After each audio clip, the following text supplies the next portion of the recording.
está o teu servo, meu Deus, nesta tarde, Deus. Vai trazer a palavra, Pai, para as nossas vidas. Pai, usa teu servo de uma forma sobrenatural e poderosa, meu Pai. Pai, em nome de Jesus, que ele diminua, Pai, o Senhor cresça, meu Senhor, que ele suma e o Senhor apareça.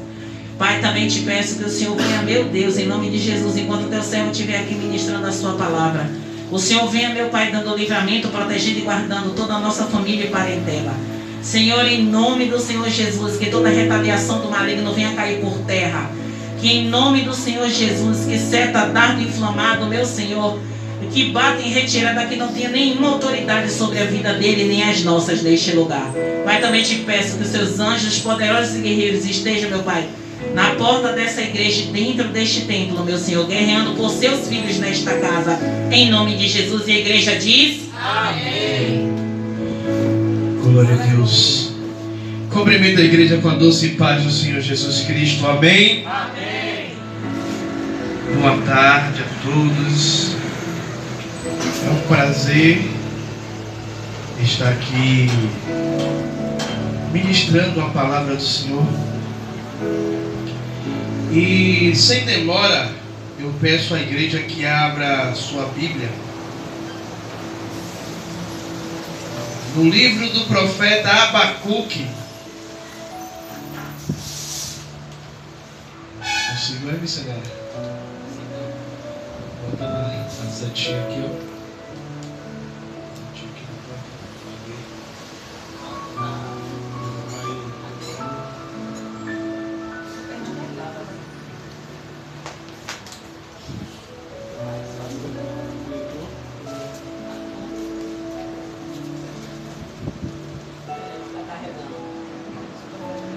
Aleluias.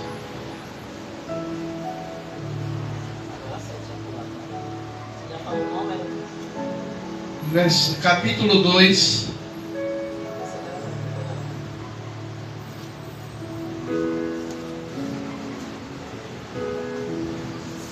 A partir do verso de número 1. Abacuque 2, versículo de número 1. Vamos ler até o versículo de número 4. Amém?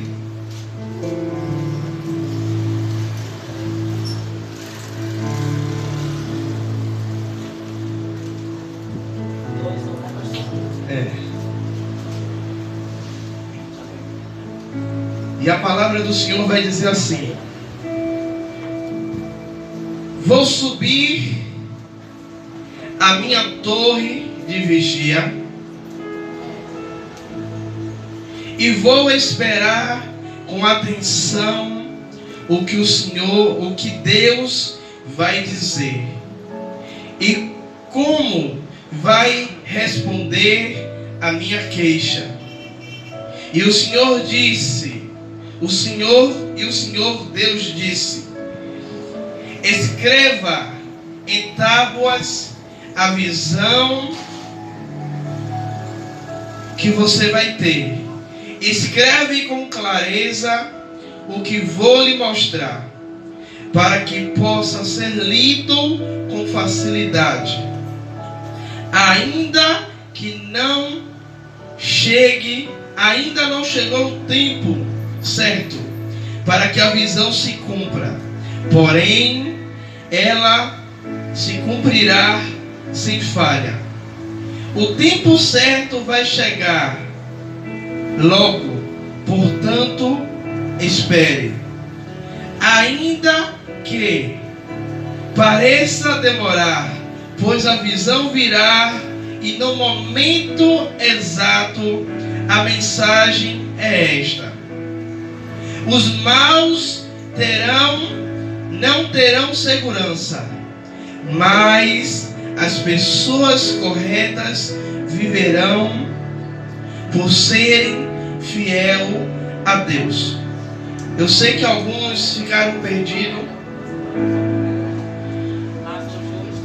mas o justo, eis que a sua alma estará orgulhosa, e não reta, mas o justo, pela sua fé, viverá. Que aqui a tradução que eu estou usando é a NTLH. E aqui essa é a Almeida Corrigida Fiel. Na tradução de todos vocês aí vai dizer que o justo viverá pela fé. E aqui, quando o profeta Abacuque ele resolve subir para ouvir o que Deus iria falar, para ouvir o que Deus iria orientá-lo, ele sobe e Deus diz: olha, escreve legível, escreve de modo que todos possam entender. Entender o quê? Que o Senhor estava querendo dizer ao povo: olha, aquele que é justo, aquele que comete justiça, ou aquele que anda em justiça, esse viverá pela fé. Igreja, a expressão o justo vive pela fé, ou viverá pela fé, ele aparece a primeira vez no livro do profeta Abacuque. O profeta Abacuque ele vai começar a dizer: olha, que o justo, aquele que é justo, aquele que é fiel em obedecer a palavra do Senhor, este é o justo que Abacuque está dizendo. Porque muitas vezes, missionária, a gente acha que estamos vivendo como justos, mas estamos vivendo uma vida pior do que aquele que é infiel a Deus. Por que eu falo isso? Porque tem pessoas, eu não sei se você já ouviu o ditado aí, que tem ímpio com obra de justo. Ou seja, tem ímpio com postura de como se fosse crente.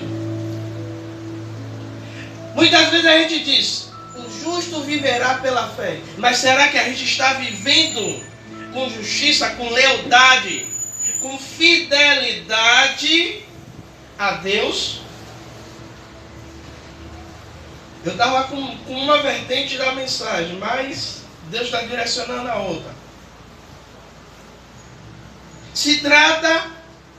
Essa expressão se trata de uma afirmação e não de uma indagação. Indagar é o quê? É você perguntar: o justo viverá pela fé?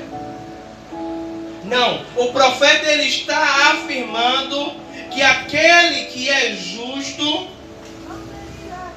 ele viverá pela fé. Viver pela fé é o que, Roque? É viver acreditando, tendo a certeza de que Deus ele vai fazer. E eu estava lendo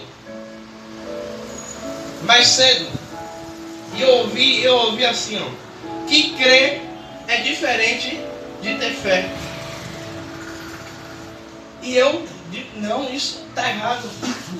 Mas lendo mais a fundo, eu tive que dar o braço a torcer. Por quê? Você crê, sabe? O crer, eu posso crer. Eu posso crer que esse telhado pode sair do lugar. Eu posso crer que o portão pode sair do lugar. Mas aquele crer não muda nada em minha vida. Mas quando eu creio com fé, sabe, quando eu digo aqui: olha, você vai receber, e você diz: eu creio. Mas eu creio, mas verdadeiramente eu não acredito no que o pastor está falando. Pastor, explique melhor. Jesus ele sobe no monte, ele estava orando, e quando Jesus ele desce, tá um movimento lá embaixo, uma zoada. E aí vem o pai de um menino dizendo: olha, os teus discípulos não puderam expulsar o demônio que está no meu filho. Aí Jesus começa a perguntar a ele se ele crê. Ele diz: Eu creio. Ele afirma que ele acredita. Mas daqui a pouco ele fala: me ajuda na minha incredulidade. E muitas vezes nós estamos como o pai desse jovem. Eu creio.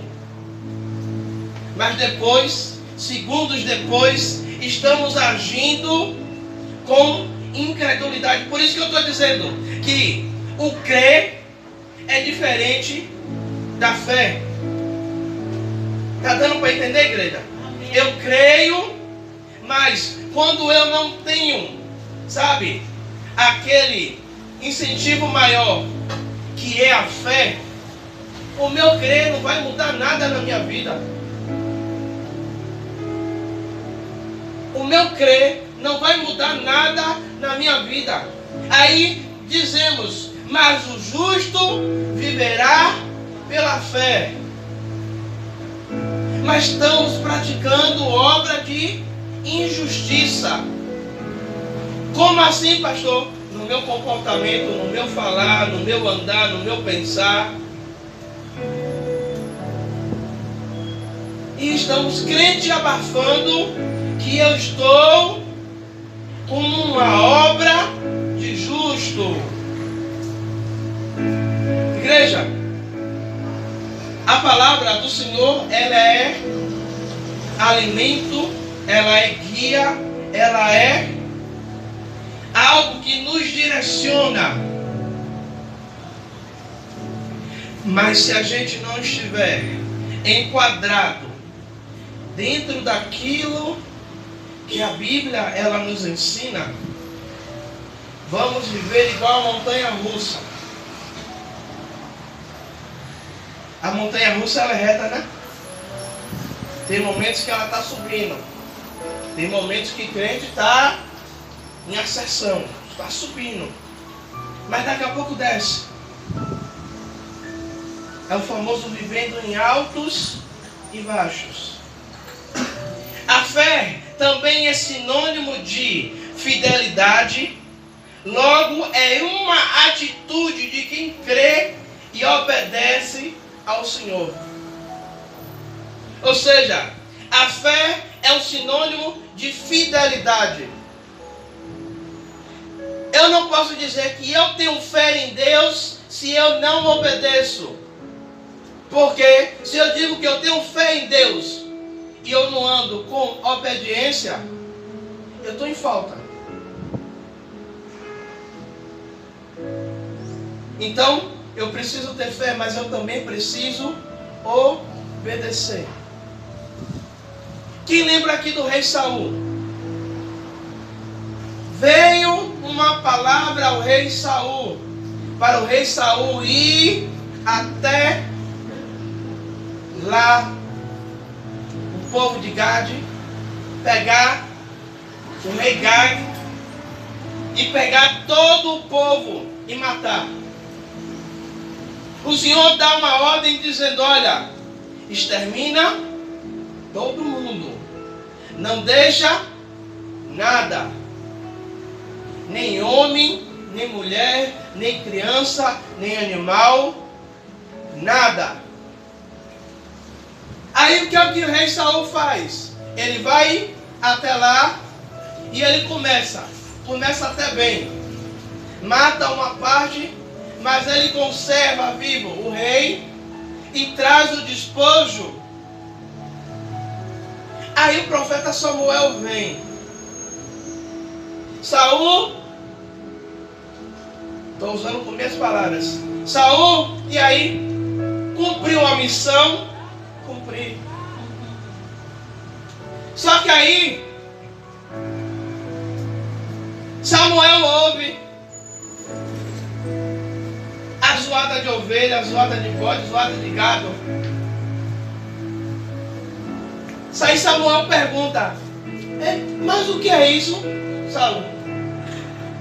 Ah, é porque eu fui ouvir os despojos, ouvi que era bom para sacrificar. E eu peguei. Eu estou fazendo um aldeia para que você entenda o que é que eu estou querendo dizer. Ele obedeceu em partes. mas não cumpriu aquilo que Deus queria que ele fizesse. Igreja, estamos obedecendo em parte a Deus, mas não estamos fazendo aquilo que o Senhor quer. Declaramos: a vontade de Deus, ela é boa, perfeita e agradável. E por que não fazemos a vontade de Deus? Quando a vontade de Deus, ela vai de encontro a tudo que eu penso e que eu quero, ela não é mais boa, ela não é mais perfeita e nem é agradável a mim. Então não adianta. A fé, ela é sinônimo de quê? De fidelidade e obediência. É uma atitude de quem crê e de quem obedece. Então não adianta eu ter fé e não ser obediente a Deus. Não adianta, porque muitas vezes dizemos, eu creio que todo mundo tem esses versículos de coisa salteada. Tudo é possível ao que crê. O Senhor está dizendo tudo. Eu creio. Mas se eu não obedeço, vale de quê eu crer? Nada. Aí não acontece, eu não vejo. Estava dizendo hoje de manhã, presbítero Marcos Danilo, ele está dizendo: pastor, estamos vivendo uma safra de crente, não são todos, mas são alguns, que só Jesus na causa. Não querem se enquadrar na vontade de Deus em nada. E depois querem reclamar que entra ano e sai ano e eu não vejo Deus fazer nada em minha vida. Igreja, as promessas de Abraão, de Deus a Abraão, se cumpriram todas. Agora, por que se cumpriu na vida de Abraão? Eu ainda estou totalmente fora daquilo que o Senhor ministrou no meu coração. Graças a Deus. Por que se cumpriu? Porque Abraão, primeiramente, ele obedece ao que Deus orienta. A primeira coisa é: sai do meio da sua parentela e vai para a terra onde eu te mostrarei. Só a nível de curiosidade, igreja, o povo da terra de Uz, dos caldeus, era tudo idólatra. Quando Deus manda Abraão sair, eu entendo que Deus está dizendo: ei, eu quero uma separação de tudo aquilo que te corrompe. Eu quero uma separação daquilo que vai de encontro ao que eu quero para você. Traduzindo, Deus está dizendo: ei, eu quero uma separação do meu povo no dia de hoje, de 2021.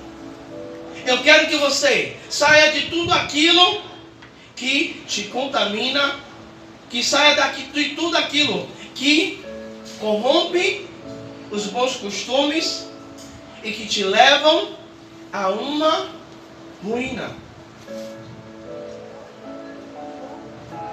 Mas continuamos dizendo: eu tenho fé, eu acredito, tudo é possível ao que crê. Eu tenho fé em Deus. Mas onde é que fica a obediência a Deus? Aonde é que fica a obediência ao Senhor? Quando o Senhor traz essa palavra ao profeta Abacuque, ele está dizendo: olha,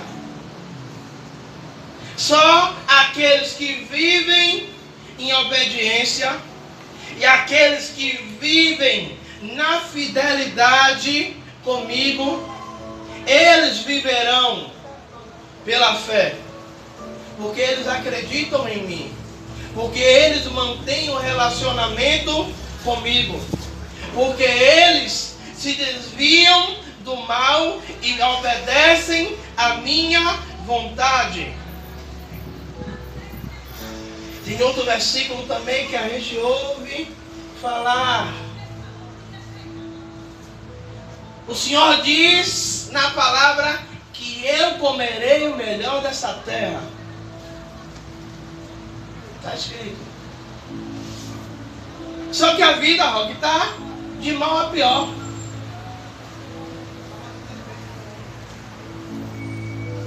Está todo dia indo no mercado comprar miojo. Hoje comeu o quê? Macarrão com carne. Aí vai lá miojo de carne. Comi macarrão com frango, miojo de frango. Mas se eu não obedeço, o justo, o obediente, o fiel, esse viverá as promessas. Eu preguei aqui um dia desse que o Senhor, em toda a Bíblia, de Gênesis a Apocalipse, são mais de 8.000 promessas. E por que não estamos vivendo todas as promessas que o Senhor tem para nós? É porque muitas vezes não estamos nos enquadrando naquilo que Deus quer. Não estamos vivendo de forma a qual Deus quer que vivamos. Obedecer é melhor do que sacrificar. E tem pessoas que estão preferindo sacrificar do que obedecer. Aí o Senhor diz: como é que você diz que obedece a Deus, mas não obedece ao irmão que está vendo? Traduzindo, tradução do pastor Tiago. Como é que você diz que é obediente a Deus, mas se o irmão está dizendo: irmão, deixa eu te dizer, não mude esse microfone de lugar não, porque se você mudar de lugar ele vai quebrar. Mas a gente vê, você não manda em mim, e vai e tira o microfone do lugar e o microfone quebra. Mas temamos em dizer que somos obedientes a Deus. Igreja, não me pergunte por que Deus está mudou a mensagem. Se Deus mudou a mensagem é porque Ele quer falar, nem que seja com um. Nem que seja com um. Ouvimos segunda-feira passada que Deus, Ele não é oportunista, mas Ele aproveita a oportunidade para fazer o que Ele quer.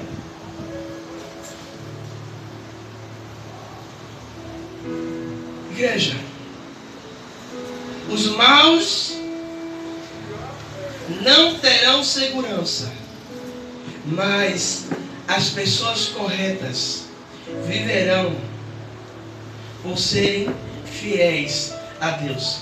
Os maus não terão segurança. Os maus não terão segurança. Segurança de quê? De viver melhor. Não terão segurança de se aquilo que eu estou produzindo, Roque, vai dar certo. De aquilo que eu estou arquitetando, será que vai conseguir? Eu estou inseguro, missionária. Eu não tenho segurança mais de viver bem. Eu não tenho mais segurança. Se vai dar certo, eu não tenho mais segurança. E começamos a viver uma vida de derrota. Mas aí o Senhor vai dizer: mas as pessoas corretas viverão por serem fiéis a Deus. Eu vou fazer uma pergunta bem rápida à igreja. Não precisa a igreja responder não, é no seu íntimo. Porque se eu falar que pode responder, você vai me dizer uma resposta positiva, mas aquele que vê todas as coisas é o que sonda o coração.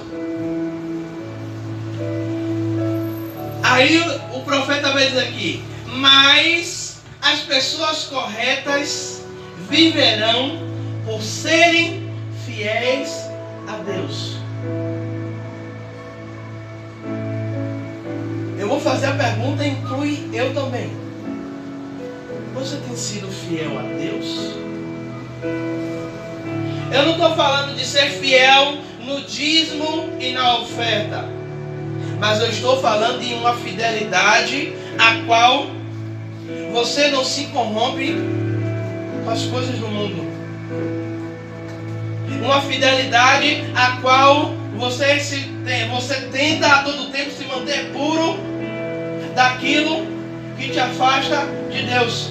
Porque Deus diz a Abraão: sai da tua parentela e vá para a terra onde eu te mostrarei. Porque Deus tinha algo para fazer na vida de Abraão, que talvez dentro ali missionária de Ur dos Caldeus fosse um empecilho por ser uma terra idólatra, por adorar outros deuses. Talvez se a multiplicação que Deus fez sobre a vida de Abraão, porque Abraão já saiu rico, mas se o que Deus fizesse na vida de Abraão poderiam atribuir aos deuses de Ur dos Caldeus, para dizer: não, olha, você está sendo multiplicado porque Deus tal estava te multiplicando. Mas se você olhar a vida de Abraão, Abraão foi todo momento o quê? Justo, correto, fiel a Deus. Manteve a sua fidelidade com Deus. Talvez não é uma afirmação, porque eu não estou aqui no papel de condenar nem de apontar ninguém, mas no papel de trazer uma consciência. Será que estamos sendo fiel a Deus verdadeiramente? Porque muitas vezes a gente passa por situações e dizemos: é a vontade de Deus. Mas verdadeiramente não é a vontade de Deus, é porque a gente não está sendo justo e não está sendo fiel a Ele. Eu dizimo e oferto por causa, com medo de não ter a provisão financeira. Sou fiel a Deus no dízimo e na oferta, mas não sou fiel a Deus na oração.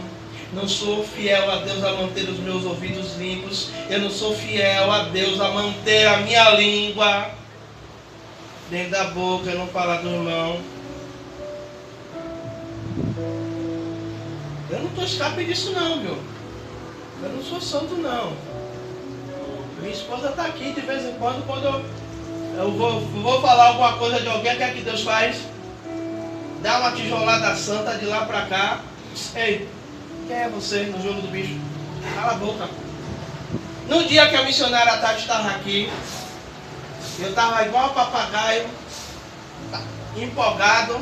Deus disse: aí, cala a boca, senão eu vou pesar a mão. Aí, ó, se assusta logo, fica logo caladinho. Igreja, por que Deus está trazendo isso hoje? Porque Ele é fiel a nós. E Ele tem infinitamente mais para fazer sobre as nossas vidas.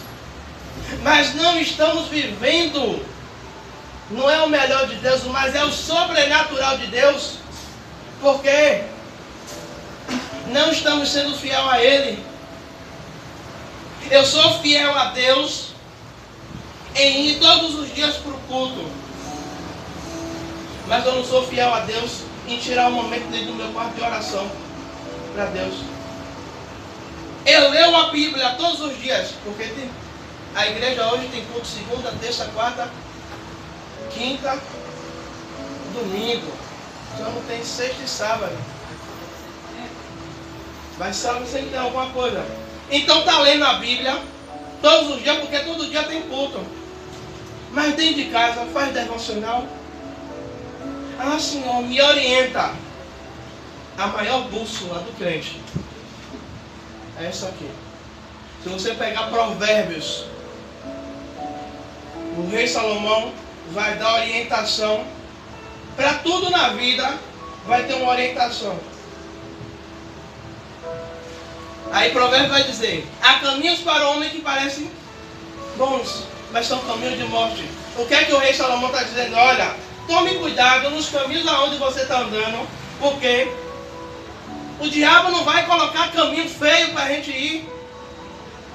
Quem já passou pelas ruas de Salvador, no dia que eu fui buscar mesmo alguma coisa na casa da evangelista, que eu olhei, aquele caminho ali tenebroso, eu estava dizendo à missionária, se passasse um motoqueiro, ele não precisava nem olhar para a minha cara, eu já estava correndo já. De tão feio que estava a rua sinistra. Sem iluminação, deserta, nem cachorro latino tinha na rua. Mas aí o diabo falou, não, eu vou botar um negócio bonito para ele pensar que é bom. Mas aí, Deus, Ele dá o livre-arbítrio, o poder de escolha. Mas a gente sente dentro do nosso coração, não vá por aí. Não pegue esse caminho. Muitas vezes, você se atrasa. E aí, você se estressa porque você perdeu o ônibus. Aí depois de muito tempo você não sabe onde é que está a chave, mas você acha a chave. Mas você perdeu o ônibus do horário. Mas depois que você pega o outro ônibus, você fica sabendo que aquele ônibus que você pegou teve um assalto, teve um acidente. Estava conversando com o obreiro Roque sobre um rapaz. Ele era ateu. E ele trabalhava num jornal e ele ia para um outro país. E aí o que é que aconteceu? Ele saiu da redação missionária e ia para o aeroporto. Só que chega no meio da avenida, 1 hora de engarrafamento, os carros não iam nem para trás nem para frente. E aí ele perde o avião e logo depois o avião cai. Aí o que é que acontece? Ele chega no aeroporto, o avião já foi, não tinha viagem para encaixar ele lá. E o que é que acontece? Quando ele volta para a redação, estava todo mundo dentro da redação maluco. Rapaz, o que é que você está fazendo aqui? Aí ele diz, rapaz, eu estava dentro de um engarrafamento e perdi o avião. E todo mundo dizendo, rapaz, você está morto agora, o avião caiu. Mas sofremos consequências porque não obedecemos a Deus. Pagamos preço porque não obedecemos a Deus. Ele está dizendo, o justo viverá pela fé. Mas não adianta eu ter fé se eu não vivo com justiça, se eu não vivo em obediência, se eu não ouço, se eu não sou direcionado pelo Santo Espírito de Deus, missionária. Existe um termo que usam no mundo, vai bater cabeça. Vai bater cabeça. Tudo que faz não prospera, tudo que faz não anda.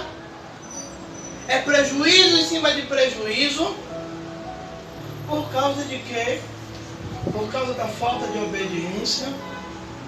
Não é porque não tem fé, não. É porque não obedece.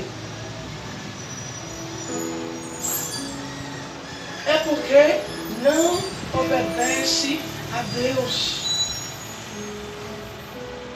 A fé é uma atitude de fidelidade. Se eu digo que eu tenho fé, eu tenho que ser fiel a Ele. Se eu digo que eu tenho fé, eu tenho que ser fiel a Deus. O profeta, quando escreveu isto, ele estava sinalizando a necessidade do povo que confiasse no Senhor. Aleluia, Deus. O profeta, quando escreve isso, ele estava dizendo, olha, a sua confiança, foi o missionário que trouxe, foi um dia de quarta-feira, uns confiam em carros, outros em cavalo, mas nós faremos menção do seu nome, do Senhor. Ou seja, é Salmos 100. Eu não lembro não. Não sei se é Salmo 126, é uma coisa dessa. O Senhor está dizendo, ei, sua confiança está em mim, você viverá pela fé. Ou seja, a geladeira está parecendo um filme da Frozen. Lá o congelador, você abre, vê Olaf, vê Elsa, vê todo mundo lá dentro do congelador, parecendo um filme da Disney. Mas você diz: eu confio em Deus, que Deus ele vai prover. E às vezes Deus nem permite que você ore. Sabe por quê? Vai chegar quando você declara: eu confio em Deus, aí bate na porta o corvo que alimentou o profeta Elias dentro da caverna. Eu vim trazer para você que hoje carne está artigo de luxo. Eu vim trazer 1 quilo de carne para você. Eu vim trazer o feijão, eu vim trazer a farinha, eu vim trazer o tempero, eu vim trazer. Só falta trazer o bujão de gás.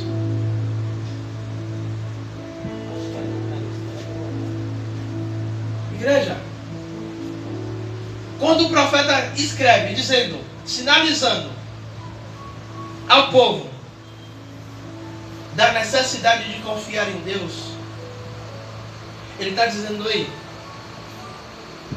a sua necessidade agora é olhar para o autor e o consumador da sua vida. Salmo 27. Salmo 20, versículo 7. Pronto. Os universitários ajudam. Igreja, eu quero trazer estou trazendo isso nesta tarde. Não estou aqui como acusador de ninguém, que isso aí é papel de Satanás. Mas quando o pastor traz uma palavra dessa, o pastor está trazendo um alerta para a igreja. Ou seja, o sinal amarelo está piscando. É sinal de atenção. Em quem vocês estão depositando a sua confiança? Estão depositando na oração do pastor? Estão depositando nas revelações que a missionária Rosana tem?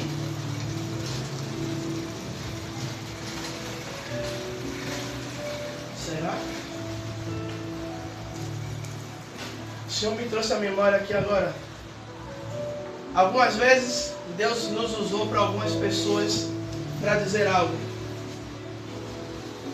E aí vem alguém de fora e diz a mesma coisa. Só troca as palavras, só troca alguns acentos, algumas vírgulas. Aí a pessoa vem, você viu? Aí dá vontade de pegar. Eu lhe falei a mesma coisa, só de outra maneira. Eu falei do mesmo jeito, que você precisa depender de Deus. Aí a gente declara, Salmo 125. Eleva os olhos para o monte, de onde virá o meu socorro. Salmo 125 não. Salmo 125. Os que confiam, estou confundindo. Salmo 121 com 125. Os que confiam no Senhor são como os montes de Sião, que não se abalam, mas permanecem para sempre. Porque o salmista faz essa alusão daquelas pessoas que confiam em Deus como os montes. Ei, os montes estão ali. Né? Aqui a praia tem um bocado de pedra. Faz sol, faz chuva, venta, e as pedras continuam no mesmo lugar. Ou seja, elas não se movem por causa da situação na qual elas estão vivendo. Igreja, quando ele faz essa ilustração, ele dizendo, olha, quando você deposita a sua confiança nele, ei, vai vir o que vier, mas você vai continuar de pé. Você vai continuar firmado na rocha. Aleluia a Deus. Mas você precisa confiar. Você precisa depositar. Você precisa estar dentro da vontade de Deus. Aleluia, Eu já vou até fechar aqui para a gente não fazer vigília. Amém. Igreja, quando a gente está dentro de um trabalho, e o trabalho diz: eu estou gostando desse tempo que eu não estou trabalhando, porque eu estou podendo deixar a barba crescer. Mas quando trabalhava no hotel, às vezes era um fio. Meu chefe dizia: sua barba está grande. Ele me fazia gastar barbeador, espuma de barbear para arrancar 2 fios de cabelo. Mas a gente se enquadra. Às vezes, a camisa, a missionária passava, só que eu acordava tão azoado que eu amassava a camisa. Chegava lá, parecia que eu tirei a camisa de dentro de uma gaveta. E ele dizia: desça, vai passar a sua camisa. Eu tinha que descer e passar. Pastor, por que o senhor está falando isso? Porque dentro do trabalho a gente se enquadra na vontade do empregador.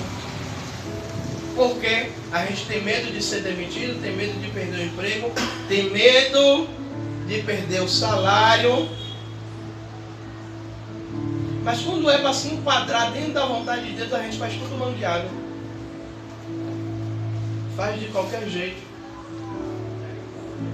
Entra na presença de Deus de qualquer jeito. Ora de qualquer jeito. Busca de qualquer jeito. E quer que Deus abençoe. Quer que Deus faça.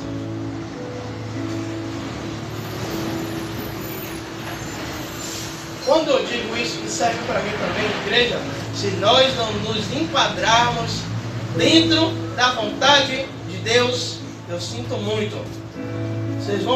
Nós vamos ficar igual ao povo no deserto. Vamos ficar rodando, rodando, rodando, rodando, até a gente aprender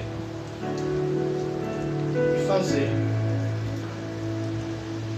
Vamos rodar, rodar, rodar, rodar, até Deus Ele fazer. Amém, igreja? E antes de a gente orar, eu quero contar um testemunho.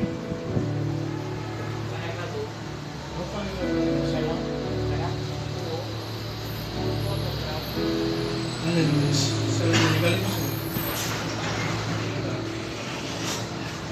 Eu quero contar um testemunho